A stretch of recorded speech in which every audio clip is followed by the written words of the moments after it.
ఈరోజు వాక్య భాగం కొరకు ప్రార్థన చేసినప్పుడు దేవుడు నాకు ఇచ్చిన అంశం ఏంటంటే, మనము పరిమితముగా భక్తి చేయడం అపవాది యొక్క ప్రణాళిక అనే అంశాన్ని దేవుడు నాకు ఇచ్చాడు.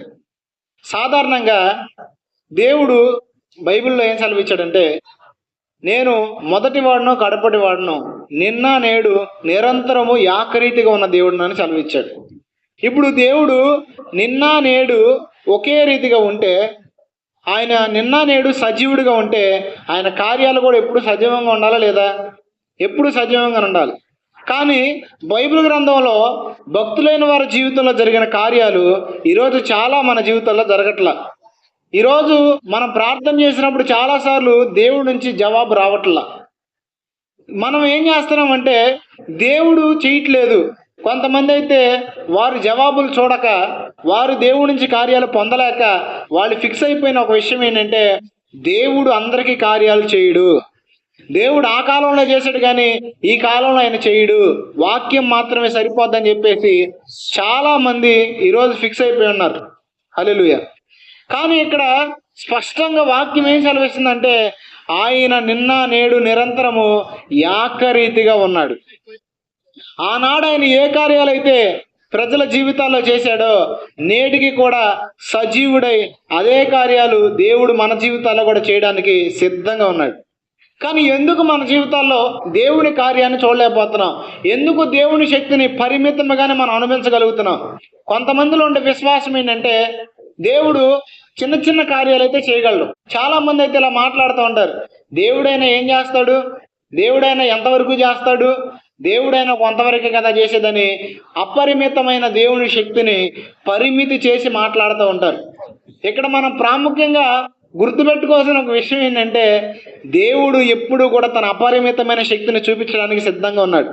ఒకసారి చెప్పండి, దేవుడు ఎప్పుడు తన అపరిమితమైన శక్తిని చూపించడానికి సిద్ధంగానే ఉన్నాడు. కానీ ఎందుకు మనం ఆయన పరిపూర్ణమైన శక్తిని అనుభవించలేకపోతామంటే కారణము దేవునిలో లోపం లేదు, మనలోనే లోపం ఉంది. ఎందుకు ఈ విషయం చెప్తున్నానంటే, వాక్యం ఏం సెలవిస్తుందంటే, అంత్య దినాల్లో మనుషులు ఎలా అవుతారంటే దేవుని కన్నా సుఖానుభవాన్ని ఎక్కువగా ప్రేమించే వారిగా తయారవుతారని. ఎలా తయారవుతారు? ఎందుకు వాక్యం అలా సెలవిచ్చిందంటే, అంత్య దినాల్లో మనుషుల మనస్తత్వాలు, మనుషుల స్థితిగతులు మారిపోతాయి. ఈ మారిపోయిన మనస్తత్వం భక్తి జీవితం మీద ప్రభావితం చూపిస్తుంది. దేని మీద ప్రభావితం చూపించింది? మీకు అర్థం కావడానికి విషయం చెప్తానండి. మీరు సంతోషంగా ఉన్నారనుకోండి, మీ భక్తి జీవితం ఒక రకంగా ఉంటుంది. ఏ ఒత్తిళ్ళు, ఏ శ్రమలు లేవనుకోండి, మీ భక్తి జీవితం ఒక రకంగా ఉంటుంది.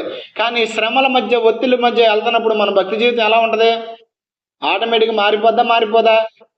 ఖచ్చితంగా మారిపోద్ది. ఎందుకంటే మన ఆత్మీయ జీవితం మీద మనం అనుభవిస్తున్న కొన్ని పరిస్థితులు అనేవి ప్రభావితం చూపిస్తాయి. అలాగే ఈరోజు చాలా మంది జీవితాల్లో సుఖానుభవాన్ని ప్రేమించి, లోకానుసరమైన వాటిని ప్రేమించి ఆత్మీయ జీవితంలో భ్రష్టులు అయిపోయేవారు అనేక మంది ఉన్నారు. ఇక్కడ ఎందుకు ఈ విషయాన్ని నేను ప్రస్తావన చేస్తున్నానంటే, అంత్య దినంలో మనుషుల పరిస్థితులు మారిపోతాయని దేవుని వాక్యం సెలవిస్తుంది. అయితే ఆ మారిపోయే పరిస్థితుల్లో ఒక పరిస్థితి ఏంటంటే, భక్తి జీవితము ఇంతవరకు చాలు అనే స్థితి మనిషి కలిగింది. ఏం కలుగుతుంది? ఈరోజు చాలా మంది మందిరానికి వస్తున్న వాళ్ళే ఒకప్పుడు ఉన్న ప్రార్థన జీవితం ఉండదు, ఒకప్పుడు చేసిన భక్తి ఈరోజు ఉండదు. ఎందుకంటే చిన్న చిన్న ప్రార్థనలతో, చిన్న చిన్న భక్తితో సాటిస్ఫాక్షన్ అయిపోతున్నారు. వాడు అది కూడా చేయట్లేదు, నేను ఇది కూడా చేస్తున్నాను, వాడు ఇది చేయట్లేదు, నేను ఎలా ఉన్నానని చెప్పేసి ఇతరులతో పోల్చుకుని వారి భక్తి జీవితాలని అక్కడితో ఆపేసుకుంటున్నారు. ఎక్కడితో ఆపుకుంటున్నారు? ఒకప్పుడు తెల్లారగట్ట 3 లేచి ప్రార్థన చేసేవాళ్ళు ఈ రోజు ఏం చేస్తున్నారు తెలుసా? తెల్లారగట్ట 3 ఎవరు లెగుతాడులే, ఎప్పుడో లేచినప్పుడు చేసుకోవచ్చు అని చెప్పేసి వాళ్ళ భక్తి జీవితాన్ని అక్కడితో ఫుల్ స్టాప్ చేసుకుంటున్నారు. ఎందుకు నేను ఈ విషయం చెప్తున్నానంటే, అపవాది చేసే ఒక ప్రణాళిక ఏంటంటే, మన పట్ల చాలు అనే మాట వాడు మనతో మాట్లాడతాడు. ఏం మాట్లాడతాడు చెప్పండి ఒకసారి? అపవాది మనతో చాలు అని చెప్తాడు. ఏం చెప్తాడు? చాలు అని చెప్తాడు. అంటే మనం 1 గంట ప్రార్థన చేసుకునే వాళ్ళు అనుకోండి, ఇప్పుడు అరగంట తగ్గిపోయింది అనుకోండి, మనలో ఏం కలగాలి? అరే ఏంట్రా నా భక్తి జీవితం దిగజారిపోతుంది, ఏంట్రా నేను అంత దిగజారిపోతున్నాను, ఎందుకు ఆత్మీయతలు ఇలా పతనం అయిపోతున్నాను, ఎందుకు దినదినము తగ్గిపోతున్నాననే ఆలోచన మనలో కలగాలి. కానీ ఈరోజు చాలులే, ఇది సరిపోద్దలే, ఇంతవరకు చాలులే అని సాటిస్ఫాక్షన్ వచ్చేస్తుందంటే దానికి కారణం ఏంటంటే పేరుకే మనం బ్రతికున్నాం ఆత్మీయతలో, కానీ మనం మృతులం అయిపోయాం. మనల్ని మనం మోసం చేసుకుంటున్నాం, నేను బ్రతుకున్నా, మనల్ని మనం మోసం చేసుకుంటున్నాం, నేను భక్తిపరుడని భక్తి అనే ముసుగులో ఉన్నాం తప్ప నిజంగా మనం భక్తిపరులంగా లేవు. ఎందుకంటే దేవుడు ఒక సంఘాన్ని హెచ్చరిస్తూ చెప్తాడు, మీరు బ్రతికి ఉన్నామని పేరుకు మాత్రమే ఉన్నారు, కానీ మీరు మృతులే అని చెప్తున్నాడు. ఈరోజు ఎందుకు నేను ఈ విషయాన్ని ప్రస్తావన చేస్తున్నానంటే, ఎవడైనా సరే బ్రతికి ఉంటే, ఆత్మీయ జీవితం నిజంగా బ్రతికిన వ్యక్తివైతే నువ్వేమవుతావు తెలుసా? దినదినము అభివృద్ధిలోనికి వస్తావు. ఎలా వస్తావు? దినదినం నీ ఆత్మీయ జీవితం దిగజారిపోతుందంటే, నువ్వు ఆత్మీయతలో ఎదగలేకపోతున్నావు అంటే కారణం ఏంటంటే నువ్వు బ్రతికిలేవు, చచ్చిపోయావు. కానీ బ్రతుకున్నానని భ్రమలో బ్రతికేస్తున్నావు అంతే. మీకు అర్థం కావడానికి ఒక విషయం చెప్తా వినండి. బ్రతుకుంటే ఏమొచ్చిద్దని చెప్పాను? అభివృద్ధి వచ్చిద్దని చెప్పాను. ఒకసారి నాతో పాటు చెప్పాను, బ్రతుకుంటే అభివృద్ధి వస్తుంది. ఇప్పుడు మీ ఆత్మీయ జీవితం అభివృద్ధిలోకి వస్తుందా దిగజారుతుందా? అది మీరే పరిశీలన చేసుకోవాలి. హల్లెలూయా. ఒకసారి అంట నంది వెలుగులో ఒక పాస్టర్ గారు చర్చిలో జరిగిన సంఘటన చెప్తున్నా వినండి. ఒక ఆయన ఆరోగ్యం బాగోక హాస్పిటల్లో జాయిన్ అయ్యాడు. జాయిన్ అయితే ఆయన డాక్టర్లు పరిశీలన చేసి ఐసీయూలో పెట్టారు. ఐసీయూలో పెట్టి దాదాపుగా వారం రోజులు అవుతుంది.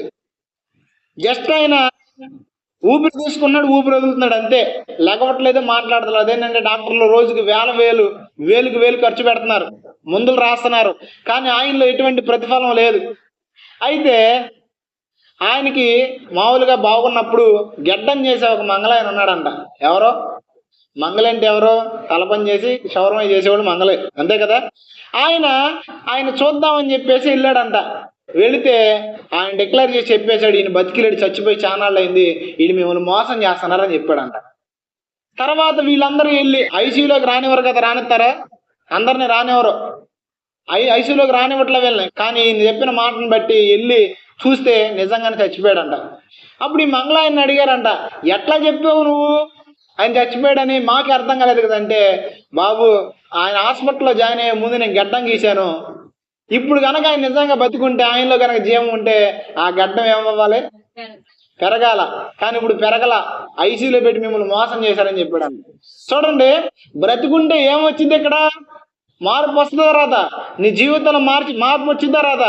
కానీ ఆత్మీయ జీవితంలో నీ జీవితంలో ఇంకా మార్పు రావట్లేదంటే, ఆత్మీయ జీవితంలో ఉన్న కొందికి దిగజారిపోతున్నావంటే ఇప్పుడు నువ్వు బతుకున్నావా, చచ్చిపోయావా? ఖచ్చితంగా చెప్తున్నా వినండి, మన ఆత్మీయ జీవితంలో మనం గనక బ్రతికి ఉంటే మనం అభివృద్ధి చెందుతాం. మనం బ్రతికి ఉంటే మనకు ఆకలేసిద్ది. ఏమేస్తుంది? కానీ ఈరోజు చాలా మందికి భక్తి సంబంధం ఆకలి చచ్చిపోయింది. కారణం ఏంటి తెలుసా? వాళ్ళు బతికిలేరు కాబట్టి. ఏమి లేరు కాబట్టి. నువ్వు నిజంగా బతుకున్న వ్యక్తివైతే, ఈరోజు నీలో జీవం ఉంటే నీలో ఏం కలిగిద్దో తెలుసా? దైవ సంబంధమైన ఆకలి కలిగిద్ది. రోజు ప్రార్థన చేయబుద్ధి అయ్యిద్ది, రోజు వాక్యం చదవబుద్ధి అయ్యిద్ది, దేవుని పట్ల ఆసక్తి కలిగి ఉంటావు నువ్వు. కానీ ఈరోజు ఆసక్తి లేదా? అయితే నీకు శుభవార్త. ఏంటా శుభవార్త? నువ్వు చచ్చిపోయావు. ఏమయ్యావు? చచ్చిపోతే ఇప్పుడు ఏం చేయాలా? జ్ఞాపకార్థ గుడి పెట్టుకోవాలా? ఏం చేయాలంటే మారు మనసు పొంది మరలా మన జీవితాన్ని మనం సరి చేసుకోవాలా. ఏం చేయాలా? ఖచ్చితంగా మీకు విషయం చెప్పనా, లోకంలో బ్రతుకుతున్న వారి పరిస్థితుల్లో మార్పులు వస్తాయో లేదో నాకు తెలియదు, కానీ ఖచ్చితంగా దేవుణ్ణి అనుసరిస్తున్న మన జీవితంలో నువ్వు ఆత్మీయంగా దిగజారిపోయినా, భౌతికంగా దిగజారిపోయినా, ఖచ్చితంగా నువ్వు మరలా తిరిగి కట్టబడతావు. ఖచ్చితంగా నీ ప్రాకారాలు ఒకవేళ కోల్పోయి ఉండొచ్చు, ప్రార్థనా జీవితం కోల్పోయి ఉండొచ్చు, ఖచ్చితంగా నువ్వు మరలా తిరిగి నువ్వు కోల్పోయిన సమస్తాన్ని పొందుకుంటావు. ఎందుకో చెప్పనా? మన దేవుడు ఎవరంటే చచ్చిన వారిని తిరిగి లేపే సమర్థుడు మన దేవుడు. ఎవరు మన దేవుడు? మృతులైపోయిన వారిని సైతం సజీవంగా లేపేవాడు మన దేవుడు. ఈరోజు నీ జీవితంలో ఒకవేళ ఆత్మీయతలో మృతురాలు అయిపోయావా? నీ ఆత్మీయ జీవితంలో మరలా నేను తిరిగి కట్టబడలేను, ఇక నా బ్రతుకు మార్చబడదు అనుకుంటున్నావా? అయితే దేవుడు నీతో చెప్తున్న మాట ఏంటంటే, నిన్ను మరలా నేను తిరిగి బాగు చేస్తానంటున్నాడు. మీకు అర్థం కావడానికి ఒక విషయం చెప్తాను. ఒకానొక సందర్భంలో యెహెజ్కేలుని దేవుడు ఏం చేస్తాడంటే, ఎండిపోయిన ఎముకలున్న లోయలోకి తీసుకెళ్తాడు. ఎక్కడికి తీసుకెళ్తాడు? ఎండిపోయిన ఎముకలున్న లోయలోకి తీసుకెళ్తాడు. ఇప్పుడు వాటి మీద చర్మం లేదు, వాటి మీద నరములు లేవు, వాటిలో ప్రాణం లేదు, ఒక దేహం కూడా లేదు. హల్లెలూయా. ఏమీ లేవు. అయితే వాటి స్థితి ఎలా ఉందంటే, నిరీక్షించినాయి కానీ వాటిలో జీవం లేదు. ఆ జీవం లేక ఎండిపోయిన స్థితిలోకి వచ్చేసినాయి. కానీ దేవుడు ఆ ఎండిపోయిన ఎముకలను చూశాడా చూడలేదా? అందుకే ఏం చేశాడు తెలుసా? ప్రవక్తను తీసుకెళ్ళి ఎండిపోయిన ఎముకలను మరలా తిరిగి మహాసైన్యంగా మార్చాడు ఆయన. ఎండిపోయిన ఎముకలనే మహాసైన్యంగా మార్చగలిగితే, ఎండిపోయిన ఎముకలనే దేవుడు మరలా తిరిగి జీవాన్ని అనుగ్రహించి వాటి స్థితిగతులు మార్చగలిగితే, ఖచ్చితంగా ఆత్మీయ జీవితంలో చచ్చిపోయిన మన జీవితాలను కూడా తిరిగి ఆయన బ్రతికించగలడు. అయితే ఈరోజు అపవాది చేసే ఒక పెద్ద ట్రాప్ ఏంటంటే మనల్ని, చాలు, నీ భక్తి జీవితం ఇంతటితో చాలు, నీ ఆత్మీయత ఇంతటితో చాలు, నువ్వు లోతైన అనుభవంలోకి వెళ్ళొద్దు. కొంతమందికి చిన్న చిన్నగా పాటలు పాడడం వస్తే చాలు, అంతటితో సాటిస్ఫాక్షన్ అయిపోతారు. కొంతమందికి వాక్యం చదవడం వస్తే చాలు, అంతటితో సాటిస్ఫాక్షన్ అయిపోతారు. 4 ముక్కల వాక్యం చదవడం వస్తే చాలు కొంతమంది, దాంతో సాటిస్ఫాక్షన్ అయిపోతారు. కానీ దేవుడు ఈరోజు నీ నుంచి నా నుంచి కోరుకునేది ఏంటి తెలుసా? నీ భక్తి జీవితంలో నువ్వు చాలును అనే పదం మాట్లాడకూడదు. మీకు అర్థం కావడానికి మాట చెప్తాను. మీ ఇంటికి నేను భోజనానికి వచ్చాను అనుకోండి, మీరు ఇంకా పెట్టండి అంటే పెడతారా, చాలు అంటే పెడతారా? పెట్టండి అంటేనే కదా. ఇప్పుడు మీ భక్తి జీవితంతో కొంచెం మీరు ప్రారంభంలో ఉండి చాలు, ఈ భక్తి చాలు అనుకుంటే మీ భక్తి జీవితం అక్కడితో ఆగిపోయింది. అంతే కదా. ఇప్పుడు ఫోన్ కనిపెట్టినాడు ఇంతటితో చాలు అనుకున్నాడు అనుకో, ట్యాబ్ కనిపెట్టగలుగుతాడా? ట్యాబ్ కనిపెట్టినాడు అందరితో చాలు అనుకున్నారు అనుకో, ల్యాప్టాప్ కనిపెట్టగలుగుతాడా?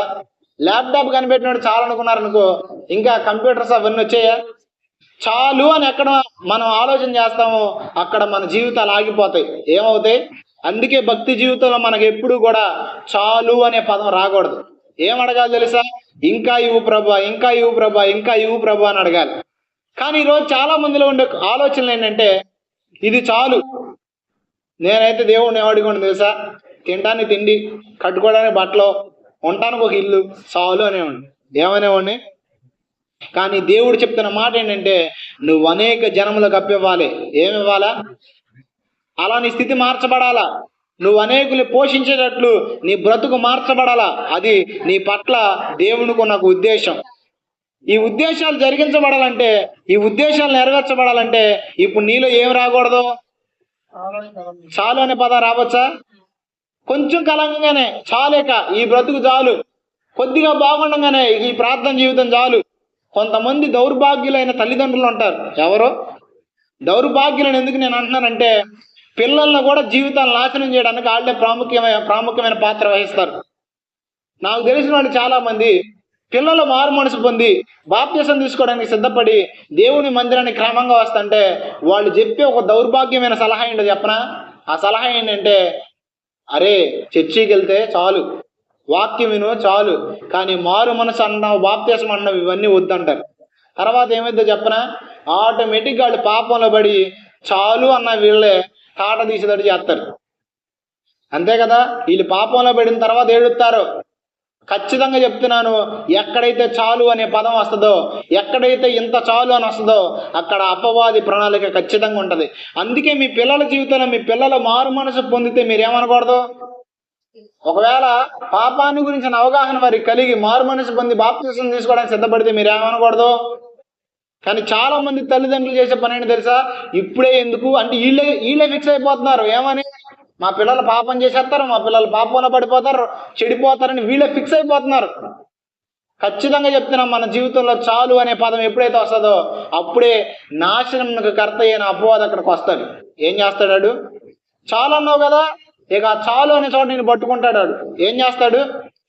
ఖచ్చితంగా మీకు ఒక ఉదాహరణ చూపిస్తా బైబిల్లో నుంచి. నిర్గమాకాండం 8వ అధ్యాయం 27వ వచనం చూడండి. ఫస్ట్ 27, 28. అందుకు ఫరో, మీరు అరణ్యంలో మీ దేవుడని యెహోవాకు బలి నర్పించుటకు మిమ్మల్ని పోనిచ్చేదను గాని దూరము పోవద్దు, మరియు నా కొరకు చూడండి ఇక్కడ బలి అర్పించాలి అని దేవుడు మోషేతో చెప్పినప్పుడు మోషే వెళ్ళి ఫరోతో చెప్తాడు. ఏమని? మా దేవునికి మేము బలి అర్పించాలని. అలా చెప్పినప్పుడు ఇక్కడ ఫరో ఏమన్నాడంటే, వెళ్ళండి బలి అర్పించండి, కానీ ఏం చేయొద్దు అంటున్నాడు? దూరం పోవద్దు అంటున్నాడు. ఈరోజు అపవాది చెప్పే మాట ఏంటి తెలుసా? మందిరానికి వెళ్ళు, వాక్యాన్ని విను, కానీ అంత భక్తి నీకు అనిపించిందా? మీరు ఎప్పుడన్నా అంత భక్తి ఎందుకు నాకని? ఖచ్చితంగా చెప్తున్నా, దుష్టుడి ప్రణాళిక ఏంటంటే మరలా నిన్ను పాపంలోకి తీసుకెళ్ళటం, మరలా నిన్ను లాక్కోవడం అని ప్రణాళిక. ఎందుకు ఇక్కడ ఫరో అంత దూరం వెళ్ళొద్దు, మీరు దగ్గరగా చెయ్యండి దేవుని ఆరాధన, మీరు దగ్గరగా దేవుని ఆరాధించండి అని చెప్తున్నాడు తెలుసా. ఫరో సైన్యానికి, ఫరోకి ఇశ్రాయేలు అందుబాటులో ఉంటే వారిని పట్టుకోవచ్చనే ఫరో యొక్క ఆలోచన. ఈరోజు అపవాది నీకెందుకు ఎంత భక్తి చేయొద్దు, అంత లోతుకి వెళ్ళొద్దు, అంత వద్దు అని చెప్తాడు తెలుసా. వాడి ప్రణాళిక ఏంటంటే నువ్వు గనక లోతైన భక్తిలోకి వెళ్ళకపోతే మరలా తిరిగి పాపంలో పడిపోతావు, అది వాడికి తెలుసు. అందుకే వాడు ఏం చేస్తాడంటే నిన్ను లోతుగా వెళ్ళనివ్వడం. మీకు విషయం చెబుతా వినండి, గాలి వానలు వస్తూ ఉంటాయి. మొన్న కూడా వచ్చింది కదా గాలివాన.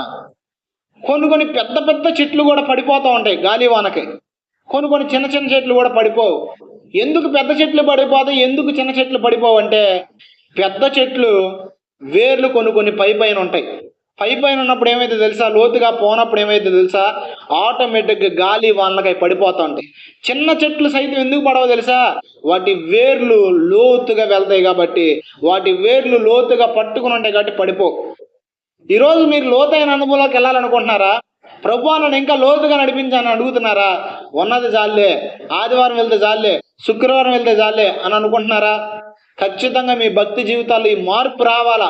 దేవుని అపరిమితమైన శక్తి మీ జీవితాల్లో, మీ కుటుంబంలో పని చేయాలంటే మీరు కూడా దేవునికి అపరిమితమైన పని ఇవ్వాలా, అపరిమితమైన సమయాన్ని ఇవ్వాలా. ఏమి ఇవ్వాలా? మీరు ఖచ్చితంగా చెప్తానండి, మీరు దేవునికి ఎంత సమయం ఇస్తారో దేవుని కార్యాలు మీ జీవితం అంత జరుగుతాయి. ఇప్పుడు మీరు ఇలా చూస్తున్నారు కదా, ప్రసంగించడం చూస్తున్నారు, కార్యాలు జరగడం చూస్తున్నారు, ప్రవచించడం చూస్తున్నారు. ఇవన్నీ జరుగుతున్నాయి అంటే కారణం ఏంటి? నేను దేవునికి ప్రాముఖ్యత ఇవ్వబట్టి, దేవునికి సమయాన్ని ఇవ్వబట్టి దేవుడు నన్ను వాడుకుంటున్నాడు. అంటే ఆయన కృపతోనే వాడుకుంటున్నాడు. కానీ నువ్వు ఖచ్చితంగా చేయవలసిన పని చెయ్యాలా. ఏం చేయాలా? నువ్వు ఎంత సమయాన్ని దేవునికి ఇస్తావో, నీ జీవితంలో ఎంత ప్రాముఖ్యత దేవునికి ఇస్తావో అప్పుడు జరిగేది ఏంటంటే దేవుని శక్తి కూడా అంత అపరిమితంగా పనిచేస్తుంది నీ దగ్గర. ఇప్పుడు మీకు అర్థం కావడానికి చెబుతానండి, దేవుడు మిమ్మల్ని వాడుకుంటున్నాడు. సరే, ఇంకా మీకు అర్థం కావడానికి ఒక విషయం చెప్తా. మీరు మార్కెట్కి వెళ్ళారు, కూరగాయలే కొనుక్కుంటున్నారు అనుకోండి. సపోజ్ నా సంచి పెద్దగా ఉంది, చాలా కూరగాయలు ఉన్నాయి నా దగ్గర. మీకు వెళ్తే వాడు కొంత కూరగాయలు ఇచ్చాడు. ఏంట్రా వాడికి ఎక్కువ ఇచ్చావు నాకు తక్కువ ఇచ్చామంటే వాడు చెప్పే మాట ఏంటంటే వాడు దానికి తగిన వెల చెల్లించాడు, నువ్వు దానికి తగిన వెల చెల్లించలేదని చెప్తాడు. అవునా కాదా? ఖచ్చితంగా వెల చెల్లించినప్పుడు ఎలాగ మనం సమృద్ధిగా పొందుతామో, వెల చెల్లించినప్పుడు ఎలాగైతే మనము అపరిమితంగా పొందుకుంటామో, దేవుని సన్నిధిలో కూడా నువ్వు అపరిమితంగా వెల చెల్లించినప్పుడు జరిగేది ఏంటంటే అపరిమితమైన కార్యాలను పొందుకుంటావు. ఈరోజు చాలా మంది సేవకులు నన్ను అడిగేది ఏంటి తెలుసా, ఇంత చిన్న వయసులో ఎట్లా పొందుకున్నావు అంత జ్ఞానం, ఇంత చిన్న వయసులో ఎలా పొందుకున్నావు అంత అభిషేకం, ఇంత చిన్న వయసులో దేవుని గురించి ఎలా ప్రకటించగలుగుతున్నావు అంటే నేను చెప్పేది ఏంటంటే నేను చేసింది ఏమీ లేదు, నా దేవుని శక్తికి నేను లోబడ్డాను, అపరిమితంగా ఆయనకి నా జీవితాన్ని అప్పగించాను. దేవుడికి నేను ఒక లిమిటేషన్ పెట్టలా, ఇంతవరకే నువ్వు పని చేయని దేవుడు నేను చెప్పలా. అందుకే దేవుడు ఏం చేస్తున్నాడు తెలుసా, అపరిమితంగా పనిచేస్తున్నాడు. ఈరోజు సేవకులైన విశ్వాసులైన ఎవరైతే దేవునికి అత్యధికంగా సమయాన్ని ఇస్తారో, ఎవరైతే దేవునికి పరిమితి లేకుండా పరిమితిని నియమించారో, దేవుడు ఏం చేస్తాడంటే అపరిమితమైన కార్యాలు వారి జీవితంలో చేస్తాడు. హల్లెలూయా. కానీ ఈరోజు చాలా మంది చెప్పేది ఏంటంటే దేవా నేను ఇంతవరకు చేస్తా, నువ్వు అక్కడ ఆగిపో. కొన్నిసార్లు దేవునికి ఏం చెప్తారు తెలుసా, ప్రభా ఈ ఒక్కసారి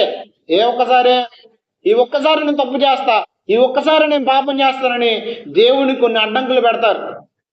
కొంతమంది అనే మాట ఏంటంటే కొంతసేపు కనుక నేను బైబిల్ పక్కన పెడితే నా అంత హీరో ఇంకోటి అంటారు డైలాగులు.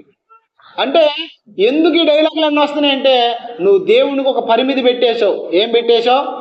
చాలా మంది విశ్వాసంలో కూడా ఒక పరిమితి ఉంది, దేవుడు ఇంతే, దేవుడు అంతేనని. కానీ ఖచ్చితంగా చెప్తున్నాను, దేవుని అపరిమితమైన జ్ఞానము, దేవుని అపరిమితమైన శక్తి మీరు అనుభవించాలంటే పరిమితి నియమించకూడదు. దేవుడికి ఏం చేయకూడదు. మనలో మన మాట, మీలో చాలా మంది ప్రార్థన చేసుకోవడానికి వెళ్తారు కదా, కొంచెంసేపు ప్రార్థన చేసుకుందామని వెళ్తారా? దేవుడు నడిపించినంతసేపు ప్రార్థన చేసుకుందామని వెళ్తారా? చాలా మంది చేసే పని ఏంటంటే దేవుడు నడిపించినంతసేపు ప్రార్థన చేసుకుందామని వెళ్ళరు, కొంతవరకు ప్రార్థన చేసుకుందామని వెళ్తారు. అప్పుడు ఏమైతే తెలుసా, నువ్వు అరగంట చేయాలనుకున్న ప్రార్థన పావు గంటతోనే ఆగిపోయింది. ఎన్ని గంటలతో ఆగిపోద్దా? కానీ నా దేవునితో నేను గడపాలి, ఏ పరిమితి నాకు లేదని నువ్వు ఎప్పుడైతే వెళతావో అప్పుడు జరిగేది ఏంటంటే అరగంట చేసుకుందామని నువ్వు వెళ్తే గంట 2 గంటలైనా సరే నీకు ప్రార్థన చేసినట్టు కూడా అనిపించదు. ఎందుకంటే నువ్వు ఒక పరిమితి నియమించావు దేవునికి. అందుకనే దేవుని శక్తి ఆ పరిమితిలో మాత్రమే పనిచేస్తుంది. ఎక్కడ పనిచేస్తుంది చెప్పండి? నేను పరిమితి నియమిస్తే ఆ పరిమితిలోనే దేవుని శక్తి పనిచేస్తుంది. ఇక్కడ ఫరో చెబుతున్న మాట ఏంటంటే, వెళ్ళండి, దేవుణ్ణి ఆరాధించండి, కానీ మీరు దూరం వెళ్ళొద్దు అంటున్నాడు. ఏమంటున్నాడు? ఎందుకు దూరం వెళ్ళొద్దు అన్నాడు చెప్పాను కదా. వాడి సైన్యానికి, ఫరో రాజ్యానికి సమీపంగా ఉండడానికి వారిని దూరంగా వెళ్ళనివ్వట్లేదు. అయితే ఇక్కడ దేవుడు కోరుకుంటున్న విషయం ఏంటంటే, మనము లోతైన భక్తి చేయాలని కోరుకుంటున్నాడు. ఏం కోరుకుంటున్నాడు? ఒక భక్తుడు ఒక పాట రాశాడు. ఆ పాట ఏంటంటే, పాదాల కొలత సరిపోదయ్యా, మోకాళ్ళ లోతు సరికాదయ్యా, ఈతల మునిగి లేవాలయ్య అని భక్తుడు పాట రాశాడు. హల్లెలూయా.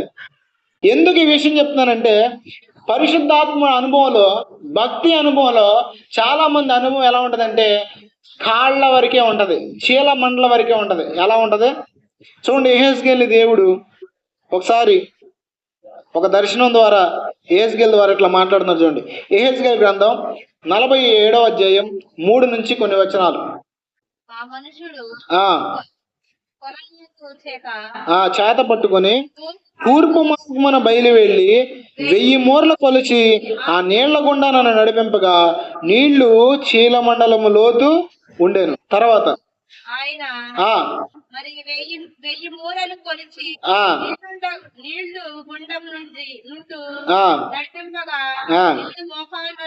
చూడండి, కొంచెం లోతుగా వెళితే ఫస్ట్ ఎక్కడ ఉన్నాయి? చీలమండలం అంటే ఎక్కడ? అరికాల మీద కొంచెం, అంతేనా? అరికాల మీద కొద్దిగా పైకి. తర్వాత ఎక్కడి వరకు వచ్చినాయి అంట? మోకాళ్ళ లోతు వచ్చినాయి. తర్వాత ఈత లేని స్థితికి వచ్చినాయి. ఈరోజు చాలా మంది భక్తి జీవితాలు ఎక్కడ ఆగిపోయినాయి అంటే చీలమండలం దగ్గర ఆగిపోయినాయి. చాలా మంది ఒక్కసారి దేవుని స్పర్శ పొందుకుని ఇక ఏమనుకుంటారంటే, ఇక నాకు చాలు, నేను పొందేసుకున్న దేవుని శక్తిని, పొందేసుకున్న పరిశుద్ధాత్మను అనుకుంటారు. కానీ ఖచ్చితంగా గుర్తుపెట్టుకోండి, పరిశుద్ధాత్మ అనుభవం అనేది, దైవభక్తి అనేది ఒక్కరోజు పొందుకునేది కాదు. ఎన్ని రోజులు పొందుకునేది కాదు, నిరంతరము జరిగే ప్రక్రియ. మనం భక్తి జీవితంలో ఎదగడం ఎక్కడ ఎదగడం ఖచ్చితంగా గుర్తుపెట్టుకోండి. నిరంతరం మనం భక్తి జీవితంలో ఎదగాలని దేవుడు కోరుకుంటున్నాడు. అయితే ఆ భక్తి జీవితంలో ప్రారంభంలో ఉన్న భక్తి కన్నా మనలో అత్యధికమైన భక్తి రావాలి. ఏం రావాలి? ఆ అనుభవంలోకి మీరు వెళ్ళినప్పుడు జరిగేది ఏంటంటే దేవుని అపరిమితమైన శక్తి మీరు చూడగలుగుతారు. అర్థమైందా? దేవుని శక్తిని ఎప్పుడు మనం చూడగలమంటే దేవునిలో మనం ఎదిగే కొంది, దేవుని మనం తెలుసుకునే కొంది మనం దేవుని శక్తిని చూడగలం. అందుకే దానియేలు గ్రంథంలో రాయబడింది ఏంటంటే, తమ దేవుని ఎరుగువారు బలము పొంది గొప్ప కార్యములు చూతురు అని ఉంది. వారు గొప్ప కార్యాలు చేయగలిగారన్న, గొప్పగా దేవుని కొరకు బ్రతకగలిగారన్న కారణం ఏంటంటే వారు దేవుణ్ణి ఎరిగారు. దేవుణ్ణి ఎరగడం అనేది ఒక్క రోజులో జరిగే ప్రక్రియ. ఇప్పుడు మీరు పెళ్లి చేసుకున్నారు అనుకోండి, సపోజ్ చెప్తున్నాను. పెళ్ళైన తర్వాత పెళ్ళైన రోజే మీ ఆయన్ని పూర్తిగా అర్థం చేసేసుకుంటారా? మీ ఆవిడ్ని పూర్తిగా అర్థం చేసేసుకుంటారా? చేసుకోలేరు. పెళ్ళైన తర్వాత కొన్నాళ్ళకి ప్రతిరోజు ఆయనతో మీరు పొందిన సహవాసాన్ని బట్టి, వారితో మీకున్న పరిచయాన్ని బట్టి ప్రతిరోజు ఏం చేస్తారు చెప్పనా? ప్రతిరోజు ఆయన గురించిన లక్షణాలు, విషయాలు, ఎక్కడ ఏది నచ్చింది, ఎక్కడ ఏది నచ్చదు, ఇవన్నీ తెలుసుకుంటారు. అలాగే భక్తి జీవితంలో ఒక్క రోజున మనకు దేవుడు అంతా అర్థమైపోడు. మన జీవితంలో మనం ఎదుగుతున్న కొద్దీ, లోతైన అనుభవంలోకి వెళ్ళే కొద్దీ ఏం జరిగిద్దంటే దేవుడు మనకు అర్థమవుతున్నాడు. ఈరోజు దేవుడు మన నుంచి కోరుకునేది ఏంటంటే మనము మన ప్రారంభ భక్తిలో ఉన్నట్టే ఉండిపోకూడదు, ఇంకా లోతైన అనుభవంలోకి వెళ్ళాలా. ప్రారంభంలో మీరందరూ ఏం తాగారు? పుట్టుకతో బిర్యానీలు, థమ్సప్లు తాగారా? ప్రారంభంలో అందరూ పాలు తాగారు. క్రమక్రమంగా ఎదిగిన తర్వాత అప్పట్లో ఏం పెట్టేవాళ్ళు? ఎదిగిన తర్వాత సెర్లాక్స్ పెట్టారు మీ చిన్నప్పుడు. అవన్నీ ఇప్పుడు వచ్చినాయి, అప్పుడు లేవు. అప్పుడు ఏమున్నాయి? గుజ్జునుగుడు, తర్వాత అట్లా పప్పు ఎన్ని కలిపేసి పెట్టేవాళ్ళు అప్పుడు పిల్లలకి. అయితే ఎదిగే కొందికి ఆ పప్పు పెడతారా, పాలిస్తారా? ఎవరో ఏం చేస్తారంటే బలమైన ఆహారం తింటారు. ఇప్పుడు నేను చెప్పే ఈ వాక్యం మీకు అర్థం కావట్లేదంటే మీరు ఎవరో తెలుసా? ఇంకా చిన్నపిల్లలే. నేను చెప్పే వాక్యం మీకు స్పష్టంగా అర్థం అవుతుందంటే మీరు ఎదిగిన వాళ్ళు. అయితే మీరు ఎదిగిన మీరు చేయాల్సిన పని ఏంటంటే బలము పొందుకుని ఇంకా ఎదగాల. ఏం చేయాలి? అది దేవుని చిత్తం. ఒకసారి చెప్పండి, నేను లోతైన అనుభవంలోకి వెళ్ళడం దేవుని చిత్తం.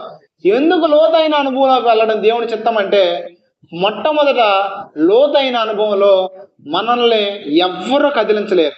ఏం చేయలేరు? ఒకసారి చెప్పండి. నేను లోతైన అనుభవంలోకి వెళ్తే నన్ను ఎవ్వరు కదిలించలేరు. ఇప్పుడు సమస్యలు అనేవి అందరి జీవితంలో ఉంటాయి ఉండవా? విశ్వాస జీవితంలో ఉంటాయి, అవిశ్వాస జీవితంలో ఉంటాయి, సేవకుడి జీవితంలో ఉంటాయి, అందరి జీవితంలో ఉంటాయి. కానీ నువ్వు నిజం స్థిరపరచబడిన వ్యక్తివైతే, నువ్వు దేవునిలో లోతుగా ఎదిగిన వ్యక్తివైతే నీ ఆలోచన విధానం వేరుగా ఉంటుంది. కానీ నువ్వు లోతైన అనుభవంలోకి రాకపోతే ఏమైతుంది చెప్పనా? నీ ఆలోచన విధానం వేరుగా ఉంటుంది. ఎలా ఉంటుంది? మీకు ఒక ఎగ్జాంపుల్ చూపిస్తాను. యేసుప్రభు ఒక మాట చెప్పారు ఒకసారి. ఆ మాట ఏంటంటే, ఈ నా మాటలు విని వీడి చొప్పున చేయి ప్రతి వాడును బండ మీద తన ఇల్లు కట్టుకునిన బుద్ధిమంతుని పోలియుండును అన్నాడు. అయితే ఆ బుద్ధిమంతుడు బండ మీద ఇల్లు కట్టుకోవాలంటే వాడు ఏం చేయాలో తెలుసా? ఫస్ట్ ఆ బండ రావాలంటే ఫస్ట్ ఏం చేయాలో తెలుసా? చూద్దాం ఒకసారి. లూకా సువార్త 6వ అధ్యాయం 48వ వచనం.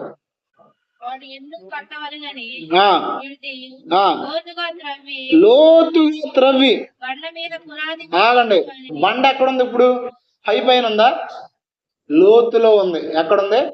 నువ్వు చెదరని హృదయం కలిగిన వాడవై ఉండాలంటే, నీ జీవితంలో నువ్వు దేవుడి కొరకు స్థిరమైన భక్తి చేయాలంటే నువ్వు సాధారణమైన ఒక విశ్వాసిగా బ్రతికితే కుదరదు. లోతైన అనుభవానికి రావాలి. అప్పుడు జరిగేది ఏంటంటే, చూడండి,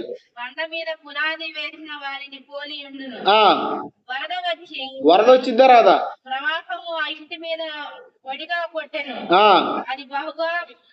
అది బాగా కట్టబడినందున అది ఏమవలేదు. ఇప్పుడు నువ్వు చిన్న చిన్నదానికి కదిలిపోతున్నావు అంటే, చిన్న చిన్న సమస్యలకి చెదిరిపోతున్నావు అంటే కారణం ఏంటి చెప్పనా? నువ్వు లోతైన అనుభవంలోకి వెళ్ళాల. ఒక విశ్వాసంలో స్థిరపడిన వ్యక్తికి సమస్య వచ్చినప్పుడు ఏం చేస్తాడు తెలుసా?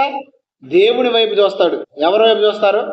మీరు ఇంకా చెదిరిపోతున్నారు అంటే, మీ హృదయాలు చెదిరిపోతున్నాయి అంటే మీరు లోతులోనికి రాలా. అందుకోసం మీరు ఏం చేయాలి తెలుసా? దేవుని మాట వినడం నేర్చుకోవాలి. ఏం చేయడం నేర్చుకోవాలి? మీరు ఎప్పుడు బలం పొందుతారు తెలుసా?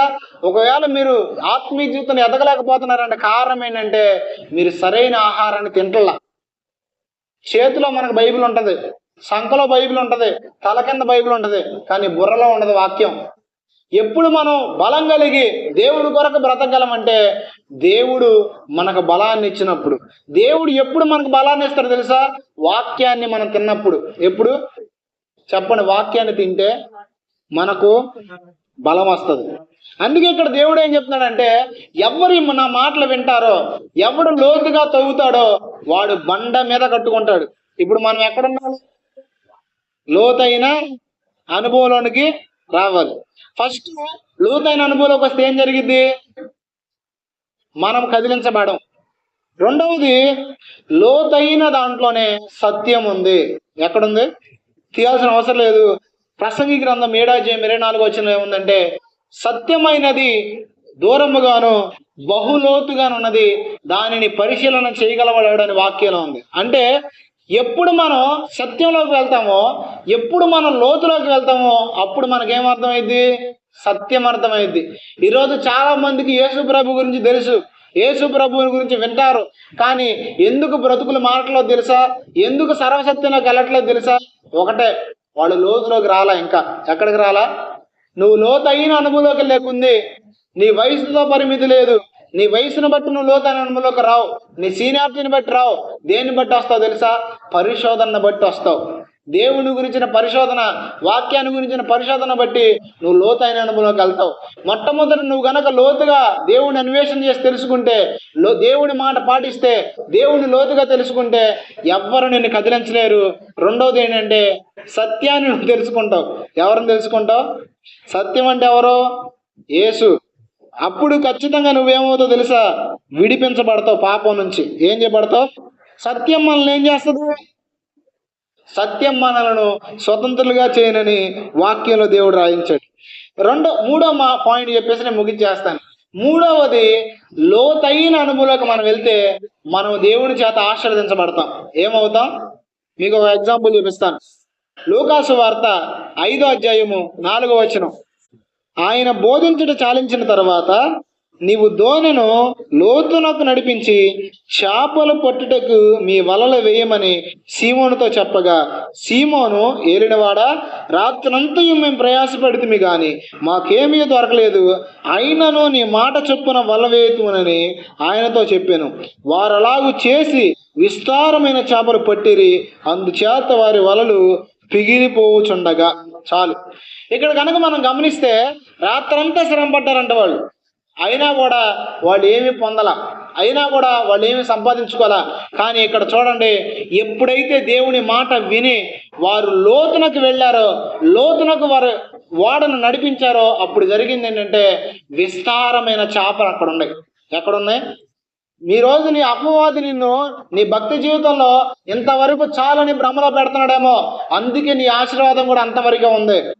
అపరిమితమైన దేవుని శక్తి నీ జీవితంలో కార్యాన్ని జరిగించలేకపోవడానికి కారణం దేవుని శక్తిలో లోపం ఉండి కాదు, నువ్వు దేవుని శక్తిని పరిమితం చేసేస్తున్నావు.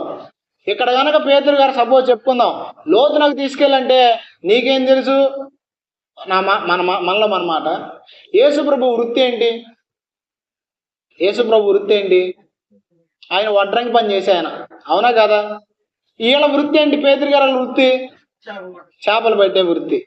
చేపలు పట్టే వృత్తికి సంబంధించిన వాళ్ళకి చేపల గురించి ఎక్కువ తెలిసిద్దా, వడ్రంగి పని చేసే వాళ్ళకి తెలుస్తుందా?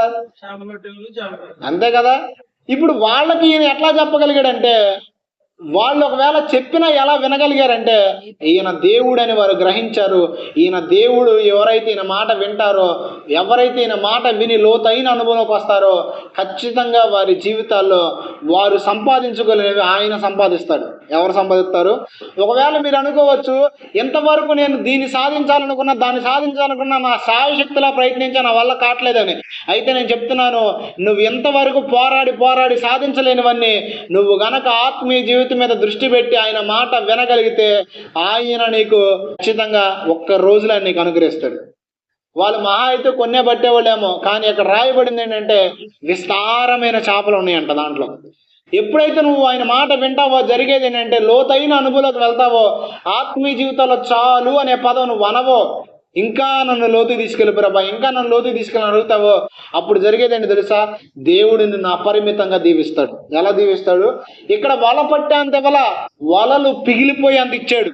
ఈరోజు నీ జీవితంలో అనేకులకు ఆశీర్వాదకరంగా మార్చబడాల దేవుని ఉద్దేశం.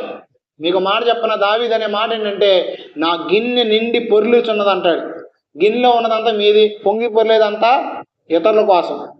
మొత్తం మీరు తినేసి దాచుకోవడానికి కాదు దేవుడు మీకు ఇచ్చేది, అనేకులకి సహాయం చేయాలా, అది దేవుడి ఉద్దేశం. మీరు అనొచ్చు, మా మగాళ్ళకి మాకే లేదు కానీ మేము ఎవరికి ఇస్తామని. కానీ ఖచ్చితంగా చెప్తున్నా, దైవ భక్తి జీవితంలో మీకున్న పరిమితులు తీసేసుకోండి. ఇంతే అనే ఆలోచన మీలో తొలగించుకోండి. మీ సరిహద్దుల్ని విశాలం చేసుకోండి. దేవుడు ఏం చేస్తాడు తెలుసా? తన అపరిమితమైన శక్తిని కుమ్మరించి లోతైన జనంలోకి మిమ్మల్ని తీసుకెళ్ళి ఖచ్చితంగా ఆశీర్వదిస్తాడు. ఏం చేస్తాడు? దేవుడి స్వరం ఎక్కడైనా కలుగుతుంది తెలుసా? దేవుడు మనతో మాట్లాడినప్పుడు ఆ మాటను ఎలా గ్రహించగలుగుతాం తెలుసా? లోతైన అనుభవంలోకి వెళ్ళినప్పుడు గ్రహించగలం. ఒకసారి నా వెనకాల చెప్పండి, ముగించుకుందాం. దేవుని స్వరం లోతైన తోటే వినపడుతుంది. అందుకే నడిపించిన నావా నడి సముద్రం దేవని ఏం పాట పాడాడు? లోతైన జలములలో నడిపించిన నావే లోతైన జలముల్లో లోతుని వినపడిద్దంట స్వరం. అంతేనా? తర్వాత చదువుకోండి, ఇంటికి వెళ్ళి పాటన లేకపోతే పాడుకోండి. మనకి స్వరం ఎక్కడ వినపడుతుంది అంటే లోతులో వినపడుతుంది. దేవుడు ఎక్కడ దర్శిస్తాడంటే లోతులో దర్శిస్తాడు. ఖచ్చితంగా మనం లోతైన అనుభవంలోకి వస్తే మన జీవితంలో మనం స్థిరత్వం కలిగి ఉంటాం. రెండవది ఏంటంటే దేవుడు ఖచ్చితంగా మనల్ని ఆశీర్వదిస్తాడు. ఆశీర్వదించడా? ఖచ్చితంగా దేవుడు మనకట్టి భాగ్యం అనుగ్రహించాలి. ఫస్ట్ ఏం చేస్తాడు? లోతైన అనుభవంలోకి వస్తే మనం లోతైన అనుభవంలోకి వస్తే స్థిరత్వం కలిగి ఉంటాం. రెండోది సత్యాన్ని తెలుసుకుంటాం. మూడవది ఏంటంటే ఖచ్చితంగా దేవుని చేత మనం ఆశీర్వదించబడతాం.